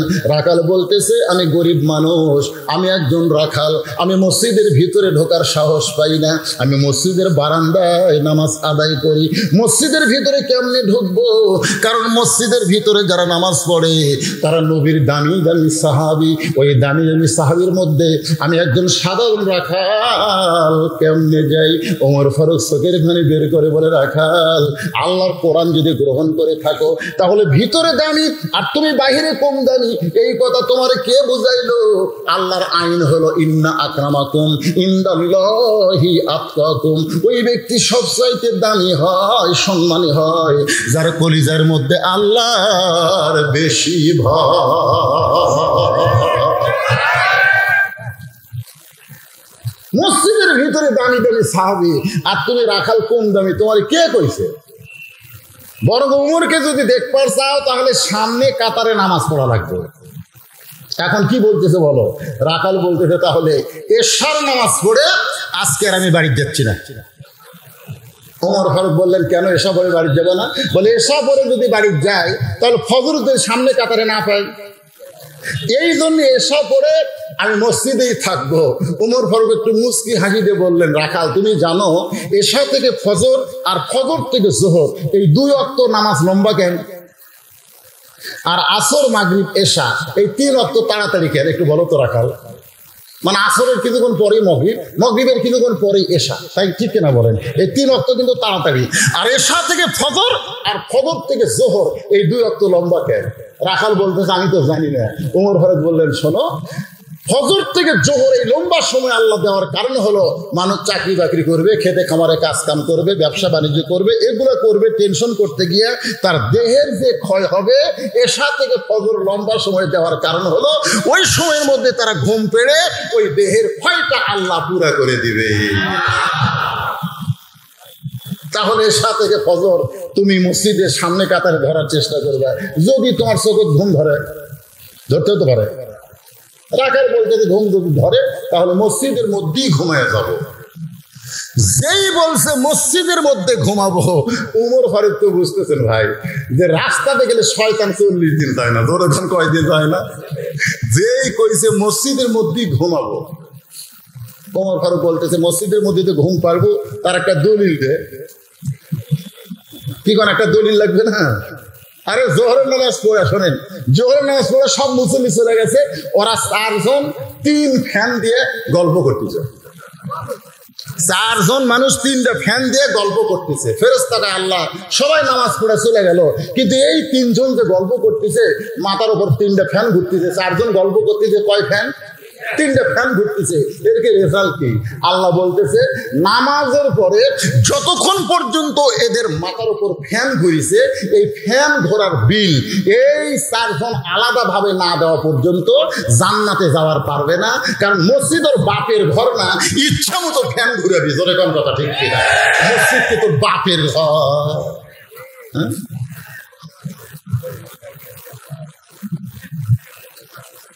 মনে হয় মসজিদ ওর বাপের ঘর। সিয়ার লিয়ে যাবি, মসজিদের সব সেক্রেটারি সাহেব সিয়ারে নামাজ পড়ে। এখন সভাপতি এসে বলতে করে, সেক্রেটারি হয়ে যদি বসে থাকা নামাজ পড়া পারে, আমি সভাপতি পারি না। লাতিক বলতেছে, তুই একটা সিয়ার লেখ। তো লাতি সিয়ার নিয়ে এসে সেক্রেটারির কাছে সিয়ার সেট করছে। সবাই তার সভাপতি সাহেব, আপনি ভালো মানুষ, চেয়ার খেয়ে বলে সেক্রেটারি যদি বসে তা আমার একটা সম্মান নাই, তুই বসে থাকবি আর আমি দাঁড়ানো। ওই সিয়ারত করছে। মসজিদের ইমামেরা সিয়ারের বিরুদ্ধে কিছুই বলতেছে না, চাকরি বাঁচানোর ভয়ে। অথচ মসজিদের মধ্যে চেয়ার ঢোকানো হারাম, মসজিদের মধ্যে চেয়ার থোয়া হারাম। মসজিদে কোনো চেয়ার থাকবে না, মসজিদে কোনো চেয়ার থাকবে না। কারণ মসজিদ হলো নামাজ জামাত আদায় করা, আর জামাত আদায় করলে কাতার সোজা করা ওয়াজিব। ধরে বলেন কথা ঠিক করে? আর 13টা ফরজের মধ্যে একটা ফরজ হলো ডালিয়া থেকে নামাজ পড়, ডালিয়া থেকে পড়, বসে পড়িস না। হ্যাঁ, আজ থেকে 10 বছর আগে কোনো চেয়ারম্যান ছিল না, আর এখন দিন দিন চেয়ার বাড়তেছে। আমি একটা হাদিস পড়েছি বুখারী শরীফের কিতাবুল মাগাজি, মান সাআলাল্লাহু তাআলা আশ-শাহাদাতা বিসিদকিন বাল্লাগাহুল্লাহু মানাজিলা শুহাদা ওয়া ইম্মা তাআলা ফিরাশিহি, রাওয়াহুল বুখারী কিতাবুল মাগাজি। কেউ যদি মসজিদের চেয়ার প্রকাশ্যে না পারলেও গোপনে যদি চুরি করে পুকুরের মধ্যে ফেলে দিবার পারে, একটা যুদ্ধের সওয়াব পাবে, একটা যুদ্ধের সওয়াব। প্রকাশ্যে পারলো না, সবাই নাই, ওই একটা পুকুরের মাঝখানে ফেলে দিছে, পুকুর ঝাউ দিছে, ওই একটা যুদ্ধের সব পাবে, যুদ্ধ।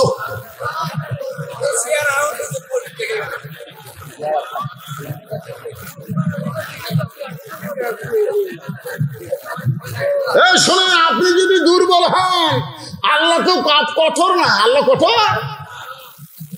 যৌবনকাল সরকার দিলে, বুড়া বয়সে সরকার কি কয়, তুই চাকরি কর, সরকার কয় বসে থাক বেতন খা, বসে থাক বেতন খা। যৌবন তুই আমার দিছিস, বুড়া বয়সে তো কষ্ট করা লাগবে কেন? যৌবনে যারা 5 ওয়াক্ত নামাজ পড়েছে, বুড়া বয়সে যারা মসজিদে পড়তে পারে না, বাড়ির চেয়ারে বসে পড়ুক, শুয়ে থেকে পড়ুক, যেভাবে পড়ুক পড়ুক, যৌবনের সওয়াব আল্লাহ তার আমল নামায় দিয়ে দিবে। তোর কোন সুবহানাল্লাহ। হ্যাঁ, তুমি সিএল লেগেছে বুড়া বয়সে, যৌবনে তুমি নামাজ পড়েনি, তোমার বল বিয়ারিং দিয়ে সব দাম মারছে। একটা শ্যালো মেশিন যদি আপনি 3 বছর ফেলা হন, তারপরে স্টার্ট দেন তো হবে, কারণ ওর বল বিয়ারিং সব দাম মারছে। 10 বছর বয়স থেকে নামাজ ধরা ফরজ, তুই 10 বছর ধরেনি, 57 বছর বয়সে ধরেছে, ওর হাঁটুর বিয়ারিং, মাথার বিয়ারিং সব দাম মারছে, দাম।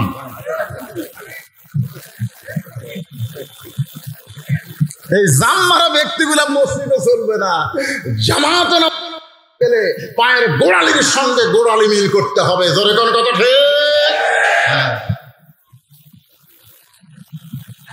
ওমর ফারুক বললেন, রাখাল বরং আজানের গুরুত্ব দাও। আসসালাতু খায়রুম মিনান নাওম, ঘুম হইতে নামাজ উত্তম। আজানের গুরুত্ব দাও, তোমার এশা থেকে ফজর পর্যন্ত অপেক্ষা করা লাগবে না, আজানের গুরুত্ব দেওয়া লাগবে। ধরে কোন কথা ঠিক কি না? এতদিন রাকাল নামাজ পড়ছে বারান্দায়, ধরে কোন কোথায়? আজকে নামাজ পড়বে কোন জায়গায়? আপনারা মনোযোগ দিয়ে শুনতেছেন, কোন কাতারে? সামনে কাতারে নামাজ পড়বে। রাখাল মসজিদের বারান্দায় গিয়ে বলতেছে, রে বারান্দা, মন খারাপ করিস না, আজকে একদিনের জন্য শুধু ভিতরে ঢুকতেছি, একবার দেখবার চাই আমার সারা জীবনের সাধনা হযরত ওমরকে একটা নজর দেখতে চাই। বারান্দা, তুই মন খারাপ করিস না, মানে যাই যেখানে নামাজ পড়ে সেখানে তার একটা মহব্বত থাকে কি থাকে না? যারা দেখবেন বারান্দাত নামাজ পড়বে, ওই যতই ঠেলেন ওরা সামনে কাতারে যাবি না। আমি একজনক বলি, ভাই সামনে কাতারে অনেক সওয়াব ভাই। বলে, হুজুর ইমাম সালাম ফিরায় মনোবাদ করলে পিছনে যখন সুন্নত নামাজ খাড়া হয়ে যায়, তখন আমার বের হওয়া বড় বিপদ হয়, এই জন্য আমি সামনে দাঁড়াই না হুজুর, আমি পিছনে এসে পিছনে দাঁড়াবো, তাড়াতাড়ি বের হমো, তাড়াতাড়ি বের হমো। এরকম মুসল্লি আছে না নাই? ঠেললেও সামনে যাবি না। আপনি জানেন রাসূল বলেছে, সামনে কাতারে নামাজের যে ফজিলত, এইটা যদি আমি বয়ান করি, সামনে কাতারে দাঁড়ানোর জন্য মারামারি হবি রে, মারামারি হবি। রাখাল এতদিন নামাজ পড়েছে বারান্দায়, আজকে ঢুকবে মসজিদের ভিতরে। মসজিদের ভিতরে ঢুকতে গেলে ইচ্ছা মতো ঢোকা চলবে না, ডান পায়ে ঢোকা লাগবে। আমার দিকে খেয়াল করেন, কোন পা? ডান পায়ে ঢুকতে হবে। শুধু ডান পায়ে ঢুকলে হবে না, জবান খুলে একটা দোয়া পড়া লাগবে, আল্লাহুম্মা ফতাহলি আবওয়াবা রাহমাতিক। তা আমার যে মাদ্রাসা মসজিদে, এই মসজিদে একজন মুসল্লি মুকুট মাস্ক দিয়া, মুকুট মাস্ক, এই করোনার সময় মুকুট এরকম মাস্ক দিয়ে মসজিদের মধ্যে ঢুকতেছে, ওই দোয়াটাও পড়তেছে। আমি বললাম, ভাই আপনি যে মুকুট মাস্ক দিয়ে দোয়া করলেন, এ দোয়ার বাংলা কি? তাহলে হুজুর আমি তো বাংলা জানি না, আরবি শিখছি হুজুর, শুনে শুনে, আমি আর বাংলা জানি না। আমি বললাম, পাগলা, এই যে মসজিদে আপনি ঢুকতেছেন, এই মসজিদ সম্পর্কে আল্লাহ বলেছে, ফালিয়াবুদু রাব্বা হাযাল বাইত আল্লাযী আত'আমাহুম মিন জু'ইন ওয়া আমানাহুম মিন খাউফ। এই ঘরের মালিকের যারা গোলামি করবে, ইবাদত করবে, আল্লাহ তাদেরকে 2টা পুরস্কার, একটা হলো রিজিকের কোনো পেরেশানি থাকবে না, আর একটা হলো করোনা ফরোনা ডায়রিয়া মাইরিয়া কোনো মহামারীর ভয় থেকে আল্লাহ তাকে পুরোপুরি নিরাপত্তা দিয়ে দিবে। জোরে কার কথা ঠিক কিনা? একটা মহিলা কি বলতো, মোবাইল যখন আপনি দেখতে, এক সময় ছিল না, মোবাইল কল করলেই মহিলা বলতো, আপনি যখন বাহিরে যাবেন মাস্ক পরবেন, বাহিরে যখন যাবেন মাস্ক পরবেন। কোনোদিন কি কইছে আপনি ঘরের মধ্যে থাকলে মাস্ক পরবেন? কইছে? তাহলে দুনিয়ার সবচাইতে দামি ঘর কোনটা? তাহলে নিজের ঘরে তুমি মাস্ক পরো না, আল্লাহর ঘরে মুকুট মাস্ক দিয়া ভিতরে ঢোকো। তুমি হইলে মুসল্লি না, তোমার ডিগ্রি হলো ফাওয়াইলুল লিল মুসাল্লিন, খালি মরিয়া দেয়।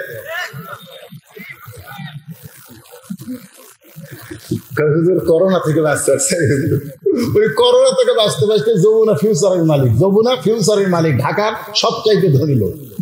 চারিদিকে গ্লাস, এমন ভাবে থাকে, হাতত গ্লোভস পরে। করোনার থেকে বাঁচার জন্য ভাই কি নিয়ম মানতেছে, একটা লোকের সাথে দেখা নাই, কথা হয় অনলাইনে, কোনো দেখা দেখি হয় না। ওই কাছে ঘরের মধ্যে একটা আজরাইল গেছে, এরকম কে গেছে, আজরাইল গেছে, শোনা যায়।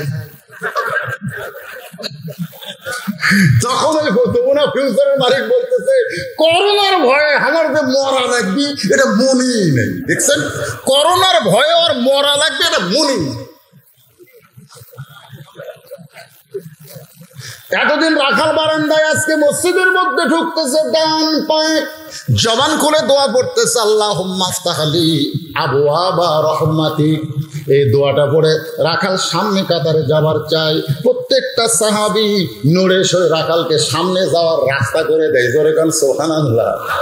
রাখাল কয়, বাহির থেকে এতদিন কি ভাবলাম, এতদিন বাহির থেকে চিন্তা করলাম ভিতরে দামি দামি, আজকে ভিতরে ঢুকে আমি দেখতেছি আমিও যা এরাও তাই। খালি যদি সামনে যাবার চাই সরে যান ভাই। রাখাল ভাই কে রে, এতদিন আমি বাইরে থেকে মনে করলাম নবীর দামি দামি সাহাবী, আজকে ভিতরে ঢুকে দেখতেছি আমিও যা এরাও তাই। ফকির কোনো কায়দায় ভিতরে গেছে, যে প্রধানমন্ত্রী বলতেছে বাদশাহ শাহজাহান কোথায়, তো প্রধানমন্ত্রী বলতেছে বাদশাহ শাহজাহান তো এখন রাজ দরবারে নাই, ওই যে ছোট্ট ঘর, ওই ঘরের মধ্যে ঢুকছে। এখন ফকির ঘরের কাছে দেখে দরজা বন্ধ, একটা জানলা খোলা আছে, ওই জানলার পাল্লা দিয়ে তাকায় দেখে বাদশাহ শাহজাহান এভাবে দুই হাত তুলে বলতেছে, ও বাদশাহ বাদশাহ, তোমার দরবারে আমি ফকির বলে দু চোখ দিয়ে দর দর করে পানি ছাড়তেছে। ফকির কয় কে রে, বাইরে থেকে এতদিন বাদশাহ বাদশাহ জিকির করলেন, আজকে ভিতরে ঢুকে দেখলাম ইও যা হামু দেয়, উইও ফকির হামুও ফকির, তাহলে যার কাছে ভিক্ষা চায়, যার কাছে ভিক্ষা চায় হামুও তার কাছে ভিক্ষা চামো। আমি খামা খা এর কাছে ভিক্ষা চামো, এই তো ফকির রে, ইও যা হামুও চাই। আপনারা বলেন এটা কোরআনের ভিতরে না আসলে বোঝা যাবে? এই জন্য আল্লাহ বলেছে উদুখুলু ফিস সিলমে কাফা। একেবারে সামনে কাতারে মেহরাব বরাবর, সামনে কাতারে মেহরাব বরাবর রাখাল দাঁড়ায় ফজরের 2 রাকাত সুন্নত নামাজ আদায় করেছে। ফজরের ফরজের আগে কয় রাকাত সুন্নত, জোহরের আগে কয় রাকাত, জোহরের পরে কয় রাকাত, মাগরিবের পরে কয় রাকাত, এশার পরে কয় রাকাত। এই 12 রাকাত সুন্নত আমাদেরকে আদায় করা লাগবে। এই 12 রাকাত সুন্নতের মধ্যে ফজরের সুন্নতের গুরুত্ব সবচেয়ে বেশি। আল্লাহ রাসূল বলেছেন ফজরের সুন্নতের এতই দাম, আসমান জমিন বিক্রি করলেও আদায় করা যাবে না। রাখাল ফজরের 2 রাকাত সুন্নত নামাজ পড়ে চুপটি করে বসে আছে, এক নজর হযরত উমরকে দেখার জন্য। এমন সময় একজন সাহাবী মসজিদের মধ্যে ঢুকে দেখে জায়গা দখল।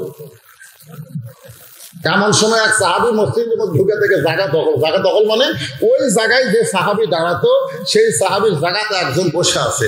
এই সাহাবীর নাম হলো ওসমান গনি। ওরকম নাম কি? ওসমান গনি। জায়গা দখল কি মসজিদ কারু বাপের? তো জায়গা দখল কেন? এখানে কথা আছে, শোনেন কথাটা কি।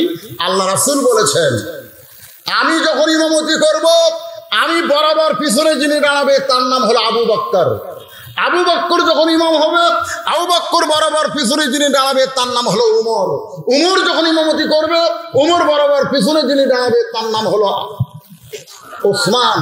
ওসমান যখন ইমামতি করবে, ওসমান বরাবর পিছনে দাঁড়াবে তার নাম হলো আলী। আমার আলী যখন ইমামতি করবে, আলী বরাবর পিছনে। এই কথা বলে নবীর কথা কয় না। সাহাবীরা বললেন এ রাসূলুল্লাহ, হযরত আলী যখন ইমামতি করবে, আলী বরাবর পিছনে কে দাঁড়াবে? আল্লাহ রাসূল বললেন মা ইয়ানতিকু আনিল হাওয়া ইন হুয়া ইল্লা ওয়াহয়ুন ইউহা। আমি রাসূল বলতে পারি না যতক্ষণ পর্যন্ত আল্লাহ না বলায়। এই পর্যন্তই হলো খোলাফায়ে রাশেদা। জোরে কোন খোলাফায়ে। তাহলে হযরত ওমরের পিছনে কে দাঁড়াবে? যখন কে দাঁড়াবে, কিন্তু আসিয়া দেখে জায়গা দখল। ওসমান গনি নরম মানুষ কি করবে? আল্লাহ রাসূল বলেছে মসজিদে কেউ যদি কোনো জায়গায় বসে, কোনো জায়গায় দাঁড়ায়, সে যদি ইচ্ছা মতো না জায়গা ছাড়ে, তাকে এই সরে দেওয়া যাবে না, এটা করা যায় না। তো ওসমান গনি রাখালের পাশে ফাঁকা ছিল, ওই ফাঁকা জায়গার মধ্যে 2 রাকাত ফজরের সুন্নত আদায় করছে। করার পরে বসে রাখালের দিকে তাকাইছে, আমার দিকে খেয়াল করে।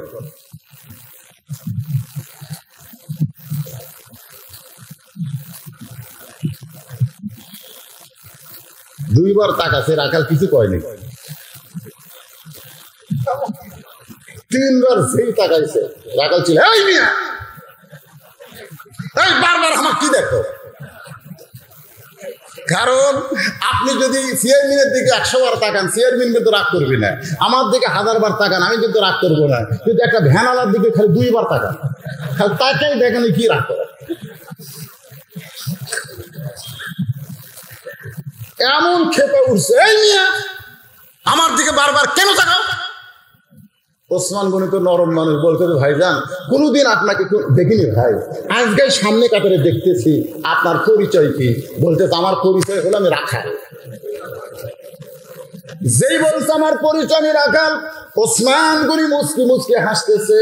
মুচকি মুচকি হাসার কারণ হলো আল্লাহর নবী বলেছেন রাখালকে একটু গরম মেজাজে হওয়া লাগবে। যদি রাখাল গরম মেজাজি না হয়, তাহলে উট দুম্বাকে বাধ্য করতে পারবে। এটা কিন্তু আল্লাহ রাসূল বলেছেন। প্রত্যেকটা অভিভাবককে আমি রাখালের দায়িত্ব দিলাম, প্রত্যেকটা অভিভাবককে রাখালের দায়িত্ব দিলাম। হয়তো আপনারা বলবেন হুজুর আমার তো কোনো গরু ছাগল নাই, আমি কিসের রাখালি করবো? আপনি চোখ বন্ধ করে দেখেন, আছে আছে। আমি চোখ বন্ধ করে দেখতেছি, আমার বাড়িতে 45 বছরের একটা গাভী আছে, 45 বছরের। দেখেন, আপনার চোখ বন্ধ করে দেখেন, আপনার বাড়িতে 22 বছরের একটা আইডিয়া গরু আছে। আপনি চোখ বন্ধ করে দেখেন, আপনার বাড়িতে 17 বছরের একটা বকনা আছে। হয়তো বলবেন হুজুর 45 বছরের গাভী মানে, 45 বছরের গাভী মানে আপনার বউ, আইডিয়া মানে আপনার ছেলে, বকনা মানে আপনার মেয়ে। এই 3টার উপরে আপনার রাখালি করার দরকার আছে না নাই? যেরকম আছে না নাই? 3টার উপর রাখালি করা লাগবে। বাবা আপনার ছেলে সারাদিন কি করতেছে? আপনার ছেলে সারাদিন কি করে আপনি বাবা হিসেবে দেখার দরকার নেই? আপনার মেয়ে কি করতেছে? এমন একটা দেশ আমরা পাইছি, এই দেশ এখন মরিয়মের দেশ। যেরকম কার দেশ? স্বামী নেই বাচ্চা হয়, স্বামী নেই বাচ্চা হয়। পৃথিবীতে একজন নারীর স্বামী নেই, বাচ্চা হয়েছে, তার নাম হলো মরিয়ম। যেরকম তার নাম কি? এখন আমাদের একটা বুবলি বার আছে, ওইও নাকি মরিয়ম। হায় রে হায়। শোনেন, মাত্র 9 বছর ফাতেমা, 9 মায়েরা যারা আছেন শোনেন, 9 বছরের ফাতেমা নবী ঘরের মধ্যে ঢুকে দেখে ফাতেমা হাতে 2টা চুড়ি দিয়ে মুচকি মুচকি হাসতেছে। আল্লাহর নবী ঘর থেকে বাইরে গেলেন, ফাতেমা চমকে গেল। যেই বাবা ঘরের মধ্যে ঢুকে আমাকে মা মা বলে আদর করে, আজকে সেই বাবা কিছু না বলে ঘর থেকে কেন বাইরে যায়? বারান্দায় গিয়ে দেখে নবীর চোখ দিয়ে দর দর করে পানি পড়তেছে। ফাতেমা বলে বাবা কি দুঃখ আপনার মনে? আল্লাহ রাসূল বলে ফাতেমা তুমি নবীর মেয়ে বলে জান্নাতে যাবে, এইটা কখনো চিন্তা করো না মা। জান্নাতে যদি যাবার চাও লিয়াবলুয়াকুম আইয়ুকুম আহসানু আমালা, সুন্দর আমল করতে হবে, আমল করি তোমাকে জান্নাতে যাওয়া লাগবে। ও ফাতেমা, যে দুনিয়াতে সাজবে মা, আল্লাহ তার আখিরাতের সাজ তোমায় দিবে। সঙ্গে সঙ্গে ফাতেমা হাতের যে 2টা চুড়ি ছিল, এই 2টা চুড়ি ফেলে মাটি ফাইলা দিচ্ছে। নবী দৌড়ে গিয়া ওই চুড়ি 2টা করে জামার পকেটের মধ্যে ঢুকাইছে। ফাতেমা বলতেছে বাবা, যে চুড়ি হাতে দেওয়ার কারণে আপনি রাগ করলেন, সেই চুড়ি ফাইলা দিলাম, আপনি কেন জামার পকেটে ঢুকাইলেন? আল্লাহ নবী বলে ফাতেমা তুই একটু আমার কাছে আসতো মা। যে ফাতেমা এসে ওই ফাতেমার কপালে চুমা দিয়ে বলতেছে, মারে মা, এই দুইটা চুড়ি আমি যত্ন করে রেখে দিব মা। শুধু চুড়ি নয়, একদিন তোর নাকে নাকফুল পরাই দিব, একদিন তোর কানে কানের দুল পরাই দিব, একদিন তোর গলায় মালায় পরাই দিব। ফাতেমা বলতেছে, কবে কবে কবে বাবা কবে? আল্লাহ রাসূল বললেন, যেদিন তোমার বিবাহ হবে ও ফাতেমা, মেয়েরা কেবলমাত্র এক ব্যক্তির জন্য সাজতে পারবে, মেয়েরা কেবলমাত্র এক ব্যক্তির জন্য সাজতে পারবে মা, সেই ব্যক্তি হলো তার স্বামী। স্বামী ছাড়া অন্য কোনো পুরুষের জন্য মেয়েদের সাজা চলবে না।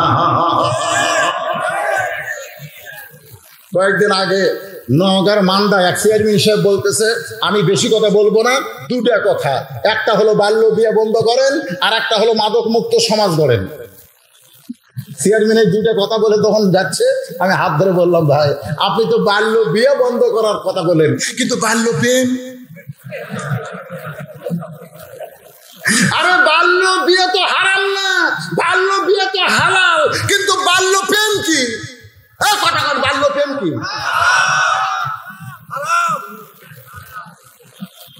আজকে আমাদের সরকার বাল্য বিয়ে বন্ধ করার আগে বাল্য প্রেম বন্ধ করা লাগবে। যে হারে শুরু হয়ে গেছে, হায় হায় হায় রে, একেবারে রাস্তার পাশে প্রেমিকার সাথে মোবাইলে কথা বলতেছে ঘন্টার পর ঘন্টা, এমন ভাবে বসে আছে, রাস্তা দিয়ে মানুষ যায় আর শরম লজ্জা কিছু নাই। একটা কুত্তাও যাচ্ছে, ধরে এখন কি যাচ্ছে, কুত্তা যাওয়ার সময় চিন্তা করে, লড়ে না, সরে না, কিছু করে। কুত্তার কিন্তু খুব চিন্তা, ওই কিন্তু গোপনে ফিসফিস করে কথা কয় আর বসে আছে। কুত্তার কাছে আছে, পিঠ শুনতেছে না, কোনো লড়াছড়া নাই।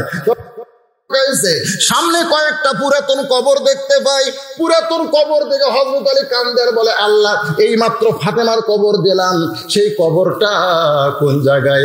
গায়েব থেকে বলতে চালি রে, আমার ফাতেমা পর্দা নিশি, আমি আল্লাহ জোহরা ডিগ্রি দিয়ে ফাতেমার কবরকে কিয়ামত পর্যন্ত পর্দা করেছি। ওসমান গনি বলতেছে, ভাই বসেন বসেন ভাই, ভাই বসেন ভাই, রাখাল যে খারাপ হবে বলেন না, বসেন। তো যে আপনি আজকে হঠাৎ সামনে কাতারে রাখাল মানুষ আসছেন, নিয়ত কি? রাখাল বলতেছে, নিয়ত আবার কি? দেখা। নিয়ত হচ্ছে দেখা। এতদিন বারান্দার নামাজ পড়ছি, আজকে দেখার জন্য ঢুকছি। দেখা হলে চলে যাবো, আমার ঠেকা পড়েনি এই জায়গাটা। ওসমান গনি বলতেছে, আপনি দেখতে আসছেন, আজকে কি আপনি দেখতে পাবেন? রাখাল বলতেছে, পাগল নাকি, দেখতে পাবো না কেন? দেখার জন্য সব কাতার ঠেলা সামনে কাতার আসছি, পাবো না মানে? ওসমান গনি বলতেছে, আমি কয়েক বছর হলে সামনে কাতারে নামাজ পড়তেছি, আজও পর্যন্ত দেখতে পাইনি ভাই। আমি কয়েক বছর হলে সামনে কাতারে নামাজ পড়ি, আজও পর্যন্ত দেখতে পাই নাই, আর আপনি আজকাল দেখতে পাবেন। রাখাল বলতেছে, তাহলে আপনার চোখে মনে হয় দোষ আছে। আপনি কয়েক বছর হলে সামনে কাতারে নামাজ পড়েন, আপনি দেখতে পান না। কেন দেখতে পান না? কারণ ওসমান গনি যাকে দেখতে চাই তার নাম ওমর না, তার নাম হলো আল্লাহ। আল্লাহর নবী বলেছেন, কিতাবুল ইহসান, বুখারী শরীফ, আনতাবুদুল্লাহ কান্নাকা তারাহু ফাইন লাম তাকুন তারাহু ফাইন্নাহু ইয়ারাকা। তোমরা যখন ইবাদতের মধ্যে শামিল হবে, ইবাদতের মালিক আল্লাহকে যদি দেখতে না পাও, আল্লাহ পাক তোমাদের দেখতেছে, এই বিশ্বাস তোমার কলিজার মধ্যে আসবে। সুবহানাল্লাহ। তাহলে ওসমান গনি দেখতে চায় কাকে? আর রাখাল দেখতে চায় কাকে? ওমর না বলে আমরা বলবো আল্লাহওয়ালাকে। রাখাল দেখতে চায় কাকে? আল্লাহওয়ালা। যেরকম কি ওয়ালা। আর হযরত ওসমান দেখতে চায় কাকে? আল্লাহকে। একজন দেখবে আল্লাহকে, আর একজন দেখবে আল্লাহওয়ালাকে। রাখাল বলতে যে, ভাই যান, এত বছর হলে সামনে কাতারে নামাজ পড়েন, আপনি যখন দেখতে পান না, তাহলে আপনি আমার হাত ধরেন। রাখাল ওসমান গনি বলতেছে যে, আপনি আমার হাত ধরেন, আমি নিজেও দেখব এবং আপনাকেও দেখায় দিব। এমন সময় আল্লাহর কোরআন ওসমান গনির সামনে এসে বলতেছে, ইয়া আইয়ুহাল্লাযীনা আমানুত্তাকুল্লাহা ওয়া কুনু মা'আস সাদিকিন। এ ভাইরা, ওটা বসা না করে এই আয়াতের একটু শোনেন ভাই। রাখালের হাত ধরছে ওসমান রে। কি মনে করতেছেন ওসমান গনি কার হাত ধরছে? যারা হজ করছেন সবাই যে হজ করেননি ভাই, করছেন কে? আবার চেয়ারম্যান মানে হজ করেননি, আপনি করছেন? এই যে দিকে হাজি সাহেব আছে, আপনি করছেন ভাই? করছেন? সরকার এমন বয়স করে দিছে যে 65-র উপর দাওয়াত পারবি না, বুড়ে গেলে বড় বিপদ হবে রে।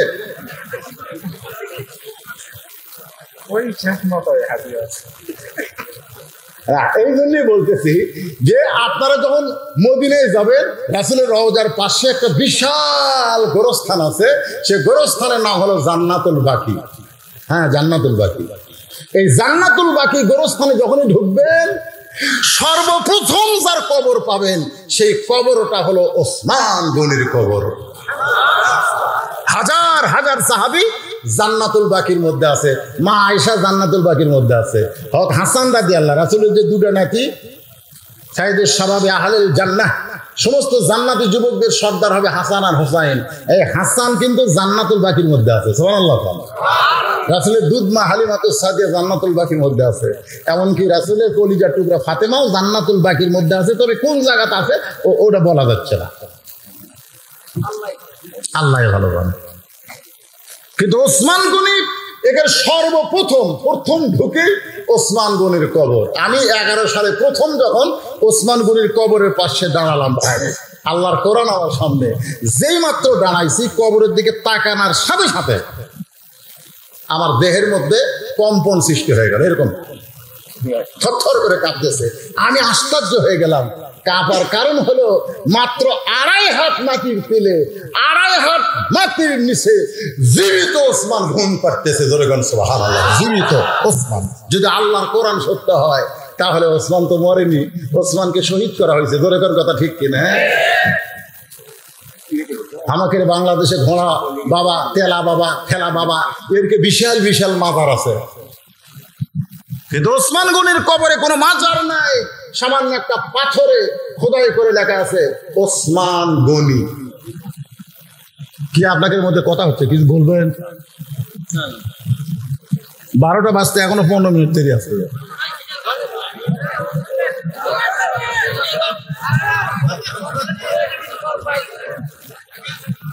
না না না, আসল ঘটনা তো যাইনি, কেবল ওসমান গনি হাত ধরছে। কথা ঠিক করে আমি এই ওসমানকে চিনানোর জন্য বলতেছি ভাই রে, নিজের চোখে দেখা জিনিসটা আপনাদের কাছে উপস্থাপন করতেছি। এতগুলো মানুষের মাঝখান থেকে দেখেন মুরব্বী গেছিল, আবার এসে বসতেছে। এই 2-1টা যায় আবার বসে। এই যাওয়া আসাকে আপনারা বন্ধ করে পারবেন না। এই দেখেন একটা মুরব্বী মানুষ গেছিল, আবার আসছে। একটা লোক যখন যাচ্ছে, ওর পায়ের স্যান্ডেল কি থুয়ে যাচ্ছে না হাতত নিচ্ছে? এ কথা কন না কেন? স্যান্ডেল কি থুয়ে যাচ্ছে না হাতত নিচ্ছে? তা হাতত যখন স্যান্ডেল নিচ্ছে তখন আপনাকে মাথার উপর দিয়ে যাচ্ছে না নিচ দিয়ে যাচ্ছে?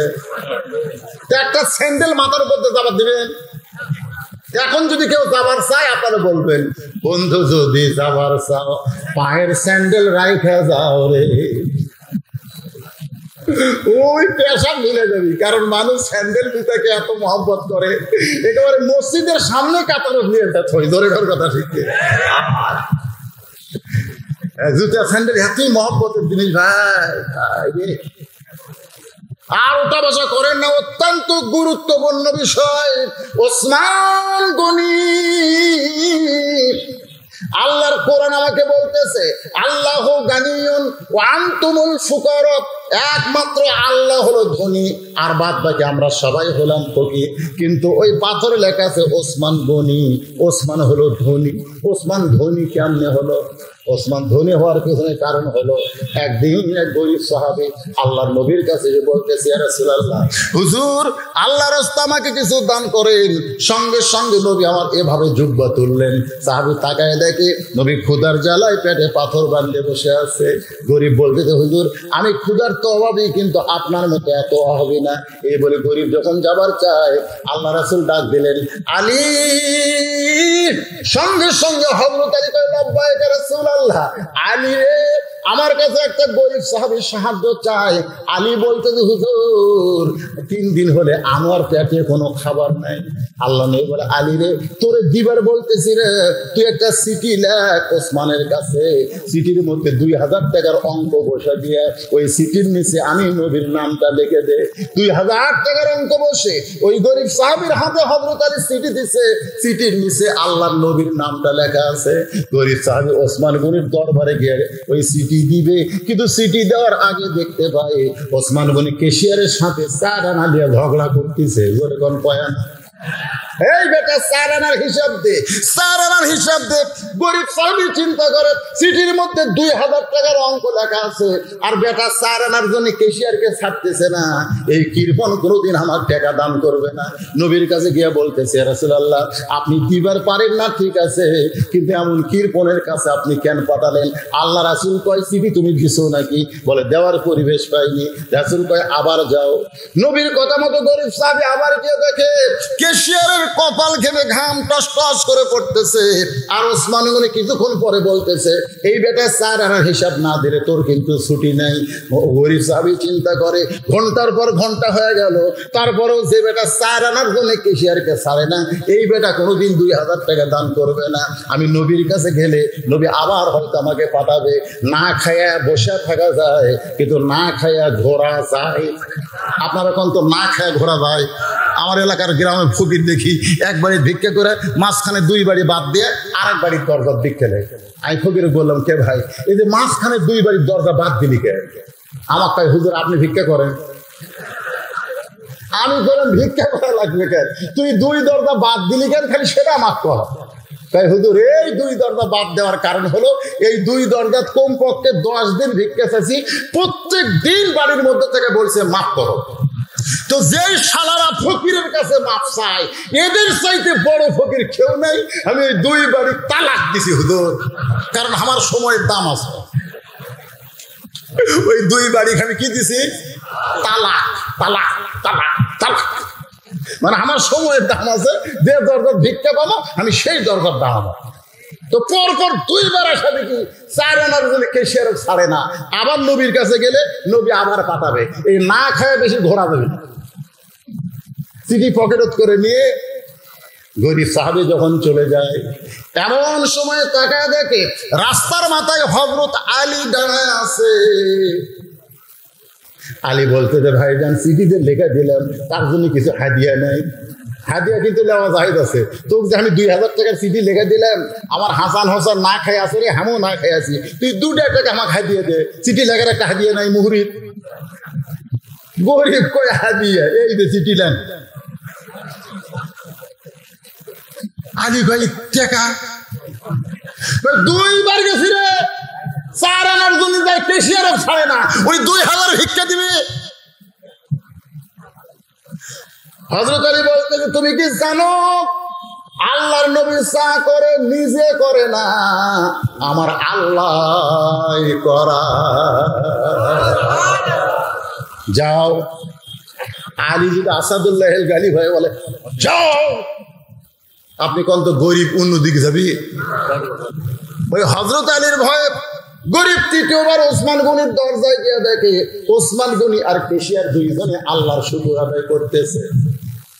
আলহামদুলিল্লাহ, আলহামদুলিল্লাহ, আলহামদুলিল্লাহ। মানে 4 আনার হিসাব মিলিছে। আপনারা হয়তো চিন্তা করুন, হুজুর 4 আনার হিসাব কেন? প্রত্যেকটা সম্পদশালীকে হিসাব করতে হবে, কারণ হিসাব করে বছর অন্তর 70-2.5 টাকা তাকে যাকাত দেওয়া লাগবে। জোরে কোন কথা ঠিক কি না? আপনি হিসাব ছাড়া যাকাত দেন, আপনার যাকাত আদায় হবে না। তাহলে 4 আনার হিসাবের দরকার আছে না নাই? দরকার আছে নাই? ওসমান গনি 4 আনা হিসাব করে মানে 70 আড়াই টাকা যাকাত দিতে যেন অসুবিধা না হয়, এই জন্য তার কাছে 4 আনার গুরুত্ব আছে। কিন্তু 4 আনার হিসাব মিলে গেছে, এই জন্য কেশিয়ার ওসমান গনি আল্লাহর শুকর আদায় করতেছে। গরিব সাহাবী আসসালামু আলাইকুম, ওসমান ভাই এই চিঠি দেন। ওসমান গনি চিঠি নিয়ে চিঠির নিচে আল্লাহর নবীর নাম, সঙ্গে সঙ্গে ওসমান গনি চুমা দিয়ে বলতেছে ভাইজান এই চিঠি কে পাঠাইছে ভাই? গরিব সাহাবী বলতেছে চিঠির নিচে আল্লাহর নবীর নাম লেখা আছে, আল্লাহর নবী এই চিঠি পাঠাইছে। সঙ্গে সঙ্গে ওসমান গনি চিঠিতে একটা চুমা দিয়ে বলতেছে ভাইজান এই চিঠি কে পাঠাইছে ভাই? গরিব সাহাবী মনে মনে চিন্তা করে চিঠির মধ্যে 2000 টাকার অঙ্ক দেখে মনে হয় পাগলা হচ্ছে, রাগ করে বলতেছে আল্লাহর নবী এই চিঠি পাঠাইছে। সঙ্গে সঙ্গে ওসমান গনি চিঠিতে চুমু দিয়ে বলতেছে ভাইজান এই চিঠি কে পাঠাইছে ভাই? গরিব রাগ করে বলতেছে পরপর 2 বার বললাম, 3য়বার বলতেছি আল্লাহর নবী এই চিঠি পাঠাইছে। সঙ্গে সঙ্গে ওসমান গনি চিঠিতে একটা চুমা দিয়ে বলতেছে ভাইজান এই চিঠি কে পাঠাইছে ভাই? গরিব রাগ করে বলতে তোর টাকার দরকার নাই।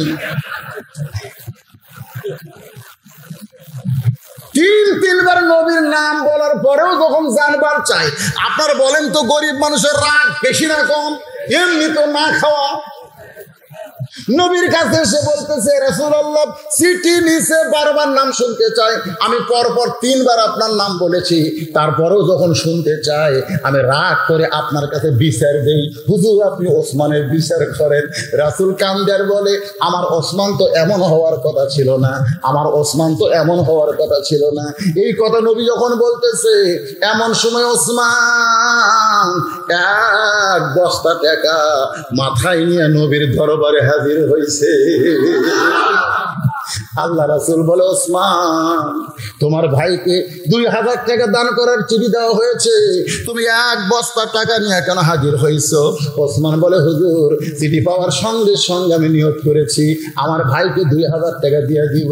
আবার নিয়ত করলাম যতবার আপনার পবিত্র নাম, আমি আপনাকে এত ভালোবাসি, কেউ যখন আপনার নাম আমার সামনে নেয় আমার কলিজা ভরে যায়। আমি নিয়ত করেছি যতবার আপনার নাম বলবে ততবার 2000 করে আমি বাড়ায় দিব। এই জন্যই বলেছি চিঠি কে পাঠাইছে, আবার নাম বলেছে আবার 2000 বাড়ায় দিছি, আবার বলেছি চিঠি কে পাঠাইছে, আপনার নাম বলেছে আবার 2000 বাড়ায় দিছি। তারপর আবার বাড়ানোর নিয়তে যখন বললাম কে পাঠাইছে, আমার ভাই আর আপনার নাম বলে মেহরাক করে চলে আইছে। চিঠির কারণে 2000 আর 3 বার নাম বলার কারণে 6000, এই 8000 টাকার বস্তা আমি আপনার সামনে হাজির। নবী কান্দে, সাহাবী কান্দে, নবী কান্দের বলে আল্লাহ আমার নামটা শুনলে ওসমান 2000 করে বাড়ায় দেয়। যে ওসমান আমি নবীকে এত ভালোবাসে, আমি নবী ওসমানকে কেমনে ভালোবাসবো আল্লাহ? আমার তো ভালোবাসার কিছুই নাই। আল্লাহ বলে হাবিব আপনার প্রতি ওসমান ভালোবাসা দেখানোর কারণে আমি আল্লাহ খুশি হইয়া আমার জ্ঞানী ডিগ্রি আজ থেকে ওসমানকে দিয়া দিলাম। সেই ওসমান হাত ধরে আছে কার? এত দামি ওয়াজ থেকে পেশাব করে ওঠেন। কেন ভাই উঠবেন? ওসমান গনি রাখালের হাত ধরে বসে আছে আর আপনার উঠতেছেন। কিছুক্ষণ পরে যখন ফজরের জামাতের সময় হয়েছে, আপনারা দেখবেন কিন্তু 4 ওয়াক্ত নামাজের আযান দেওয়ার সাথে সাথে জামাত হয় না। কয় ওয়াক্ত? ফজরের আযান দিলি জামাত হয়, জোহরের আযান দিলি জামাত হয়, আসরের আযান দিলি জামাত হয়, এশার আযান দিলি জামাত হয়, কিন্তু মাগরিবের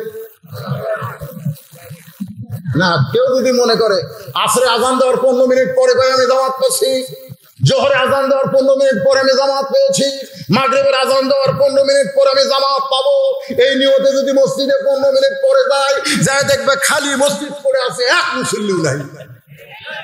এখন যারা নামাজ পড়েন তাদের কাছে আমার প্রশ্ন হলো 4 ওয়াক্ত নামাজের আযান দিয়ে দেরি করে জামাত হয়, কিন্তু মাগরিবের আযান দিয়ে দেরি হয় না কেন? এই সময় কি জন্য নাই কোন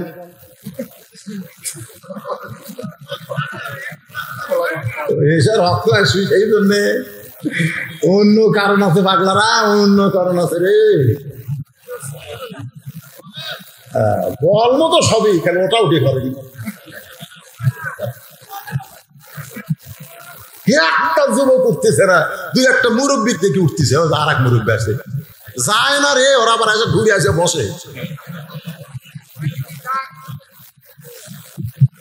লিল্লাহে তাকবীর।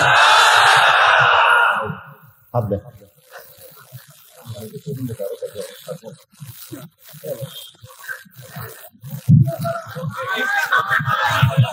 না না ভাই আমার কইছে, এই শোনে এটা গোপন কথা তো ভাই, কিছু অসুবিধা নেই।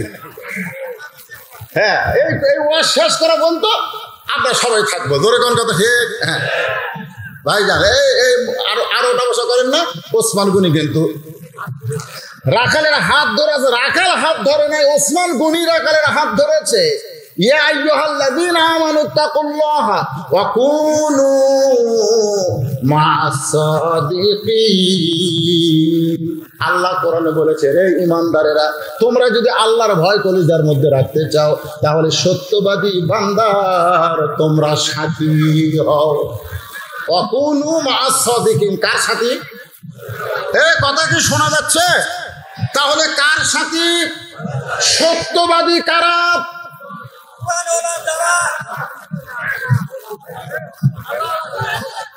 এই সবাই একসঙ্গে বলা লাগবে, নালে এই ভাঙ্গে ভাঙ্গে বললে হবে না। আমি আপনাকে ঠিক শিখাই দিচ্ছি। আমি যে বলবো সত্যবাদী কারা, আপনারা বলবেন আল্লাহর দল করে তারা, এই কথা বলবেন। রাজি আছেন? সত্যবাদী কারা?